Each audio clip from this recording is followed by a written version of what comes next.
Hello everyone, welcome to another video of drama serial Khumar. हाँ जी जनाब, तो ड्रामा सीरियल खुमार की आज बहुत ही ज़्यादा ज़बरदस्त जो है वो एपिसोड चली है, यानी कि उसकी लास्ट एपिसोड थी। और इस लास्ट एपिसोड में तमाम फितने जो हैं वो ख़त्म हो गए हैं यके बाद दीगरे, और जो है हमारे लव बर्ड्स जो हैं हरीम एंड फाइज जो है उनकी बहुत ज़्यादा हैप्पी एंडिंग हुई है। और हुई किस तरह से है ये हम आपको बताते चलते हैं कि मुदस्सिर सर जो हैं वो हरीम को लेके जाते हैं साहिल के किनारे पे कि उससे कुछ बातें जो हैं वो बोल सकें, और साथ में ही उनका एक प्लान होता है कि वो फाइज़ को भी साथ में लेके जाते हैं और फाइज़ और हरीम की मुलाकात करा देते हैं ताकि फ़ाइज़ जो है वो हरीम से माफ़ी मांग सके अपने तमाम किए करे की, तो हरीम ताकि उसको माफ़ कर दे। ये सब कुछ मुदस्सिर सर की जो है ना वो प्लानिंग होती है। एक अच्छा इंसान जो है वो दूसरों के लिए भी अच्छा ही सोचता है। हाँ जी जनाब, तो ऐसा ही होता है कि हरीम और फ़ाइज़ की वहाँ पर मुलाकात होती है और हरीम जो है वो फ़ाइज़ से कहती है कि भाई मुदस्सिर सर कहाँ हैं, आप यहाँ कैसे आ गए। तो फ़ाइज़ जो कहता है कि मेरी बात सुन लो, और वो वहीं पे उससे मिन्नतें समातें करने लग जाता है, उसे मनाने लग जाता है,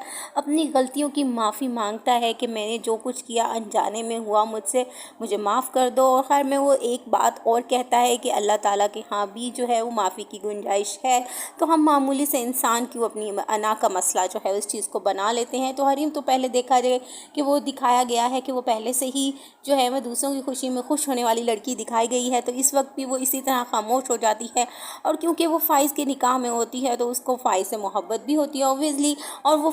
हाँ फ़ाइज़ को जो है ना वो माफ़ कर देती है। इस तरह से उनकी हैप्पी एंडिंग हो जाती है। और फिर एक दफ़ा दिखाया जाता है कि हरीम अपने घर जाके अपने फादर और अपने भाई से बात करती है और उसके फादर और भाई भी मान जाते हैं, और फिर इस तरह से फ़ाइज़ के साथ एक दफ़ा फिर से हैप्पी एंडिंग होती है, यानी कि उसकी रुखसती होती है और उसको रुखसत करके उसके घर भेज दिया जाता है। और फ़ाइज़ फिर से उस हरीम का हाथ पकड़ के जो है वो अपने घर में लेके जाता है, जहाँ पे कहकशा बेगम जो है पछतावे जो है वो देख रही होती हैं कि फ़ाइज़ भी मुझे छोड़ कर चला गया और लाइबा भी मुझे छोड़ के चली गई, अब कोई मेरे पास नहीं रहा। इसी दुख में जो है वो कहकशा बेगम जो है वो बैठी होती हैं जब फ़ाइज़ हरीम को लेके आता है, और दोनों एक दूसरे से बात करते हैं और कहते हैं कि जी अम्मा, आपने जो भी किया है इसकी आपको मैं सज़ा तो नहीं दे सकता, लेकिन इतना कह सकता हूँ कि अब मेरी ज़िंदगी में हरीम के अलावा किसी और की जगह नहीं है और वो आपकी भी नहीं है। और हरीम भी इस तरह से बोलती है कि अगर मैं फ़ाइज़ के साथ ना भी होती तो आप तो बिल्कुल भी ना होती। ये तमाम जुमले जो हैं वो बोल रहे होते हैं, लेकिन वो जब देखते हैं कि जो कहकशा बेगम जो है टस से मस नहीं हो रही, जब वो उसको हाथ हिला के देखते हैं तो वो जी एक्सपायर हो चुकी होती हैं। तो बुरे का अंजाम बुरा ही होता है। तो इस तरह से उनकी ज़िंदगी में आने वाले तमाम फितने जो हैं वो ख़त्म हो जाते हैं और वो दोनों जो हैं वो हैप्पी उसकी तरफ लाइफ की तरफ चले जाते हैं। और फिर दिखाया जाता है कि उनकी